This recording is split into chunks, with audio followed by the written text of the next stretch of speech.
Columns can be created in two ways in InDesign.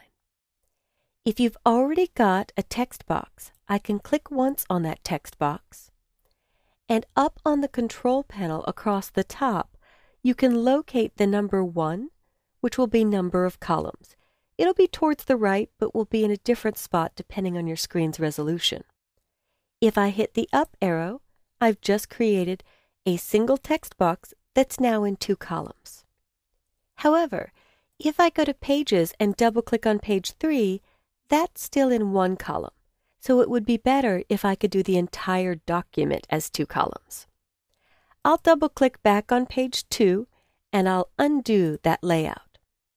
And before I make the entire document 2 columns, let's whip up a new document preset with 2 columns and review placing some text so you get to see how that's done from scratch. So I'll choose File, New Document, and I have my letter 1-inch preset. I'm showing more options so I see my bleed and slug, and I'll increase the columns to 2.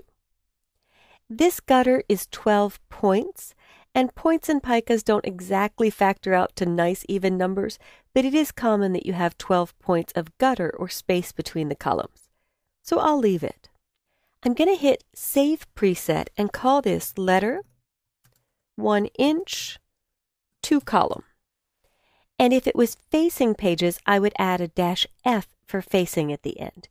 But in my early exercises, I like to leave facing pages off just to make navigation simpler. Now I'll click OK, and I'll choose File, Place. And if I double-click on the Sherlock Holmes Chapter 1 text, which is in Text Files in your Assets folder, I can hold down Shift. Instead of just clicking once to fill 1 column, I'll undo, hold down Shift so that I see the bent or curvy arrow, move to the margin and column guides, and with Shift held down, click once, and I always let go of my mouse first, then the Shift key. Just a safer way to work if you're using Command, Option, and Shift on the Mac, or Control, Alt, and Shift on Windows. I wish there was a menu way to do this. I used to teach PageMaker years ago, which is really only used in home offices now or very small companies. And PageMaker had an option called Autoflow that you could turn on under a menu. But to get this to pour in and add new pages and link all the text boxes, you do need the Shift-click trick. So that's how you start with 2 columns from scratch. So I'm going to close this document and I won't save the changes. I'll just click Don't Save or No on Windows. And with this document, I'm going to change the master page so that all pages 2 through 17 using the A master get the new 2-column layout.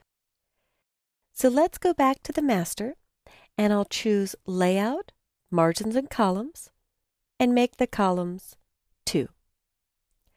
I'll click OK, and I'll double-click on page 3, and hold down Shift and click on page 17. I know for a fact I have no images in this document, and I know all the text boxes are linked in linear order, from 3 to 4, 4 to 5, 5 to 6. So if I hit the trash can to delete these pages, it's going to delete the text boxes, but that's okay.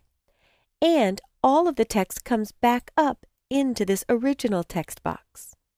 Now, here's the power user trick.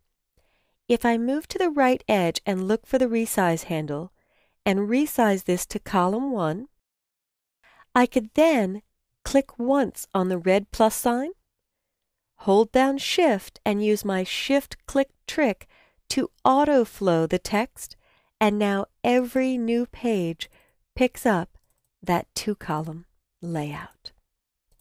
So that is one of the quick and easy ways to convert a document you've already built from a 1-column layout to a 2-column layout.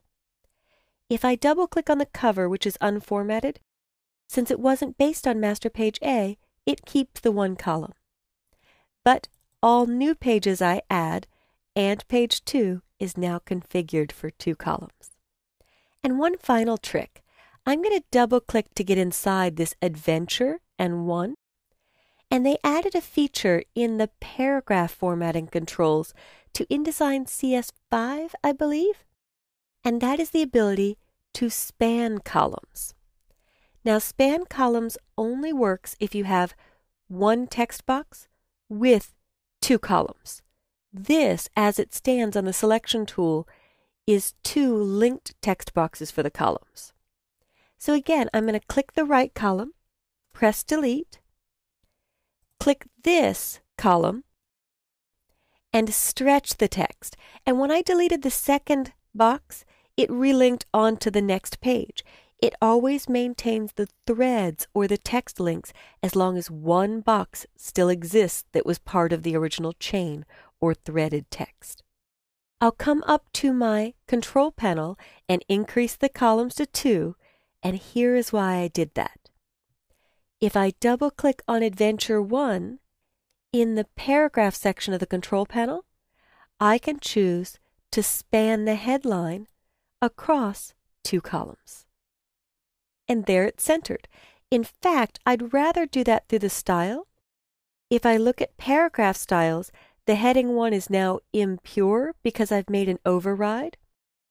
I can double-click on heading 1 and click on Span Columns on the left. And for heading 1 and heading 2, since it's based on heading 1, I'll say Span Columns and Span 2. And if I scoot the window over, you could see the Adventure 1, A Scandal in Bohemia, and the Roman numeral 1 is now spread across the columns so that these are more balanced. And I'll click OK. And this has been your tour of making a new document with 2 columns and auto-flowing the text with Shift-click to pour the text into each column and link pages as it pours in. And then redoing a document by changing its master page to 2 columns, and relinking the text by deleting all but one box, and pouring the text in with a shift click. And we finished it off by showing the Span Columns feature, which is relatively new to InDesign, but very handy so I don't have to cut this text out and put it in a separate box to get it to center across the entire page.